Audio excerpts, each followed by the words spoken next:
చెల్పూరు గ్రామంలో వద్దకి కౌశిక్ రెడ్డి గారు ఏదైతే పొన్నం ప్రభాకర్ గారి మీద పనికిరానటువంటి బూడిదతో రాజకీయం మొదలుపెట్టిండు, ఆ బూడిదనే నీకు మిగిలేది చివరికి. ఇప్పటికైనా నిరాధారమైనటువంటి ఆధారాలతోటి ఏదో రాష్ట్రంలో తనకంటూ నేను ఒక లీడర్గా ఉన్నానది గుర్తింపు కోసమే ఆయన తహతహలాడుకుంటూ బీసీ బిడ్డ అయినటువంటి పొన్నం ప్రభాకర్ గారి మీద అవాకులు చవాకులు పేలుతున్నాడు.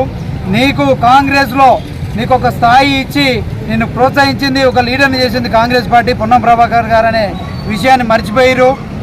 కేసీఆర్ గారు ఏదైతే 10 ఏళ్ళు ప్రజలతోటి మైక్ ముందుకు వచ్చి ఏ విధంగా ఒర్రి ఏ విధంగా అయితే తనను ప్రజలు చీత్కరించుకున్నారో ప్రస్తుతం మీరు అదే విధంగా ఒరుతూ ఉన్నారు. కేసీఆర్ గారి యొక్క ప్లేస్ను రీప్లేస్ చేయడం కోసం మీరు ఈ విధంగా హుజురాబాద్ నియోజకవర్గంలో గెలిచి ప్రజలకు సమస్యలుంటే పరిష్కరించి వారి యొక్క బాగోగులు చూసుకోవాల్సింది పోయి ఇవాళ తెలంగాణ భవన్లో కూర్చొని నేను అది చేస్తా ఇది చేస్తా అని ఊకదంపుడు మాటలు మాట్లాడుకుంటూ తన యొక్క ప్రతిష్టను ఎవరైతే ఓట్లేసి గెలిపించారో వాళ్ళందరినీ యొక్క నమ్మకాన్ని వమ్ము చేసిండు. ఇప్పటికైనా సిగ్గు తెచ్చుకొని మా మిత్రుడు మాట్లాడినట్టుగా మీకు చిత్తశుద్ధి ఉంటే చెల్పూర్ టెంపుల్కే రావాల్సిన అవసరం లేదు.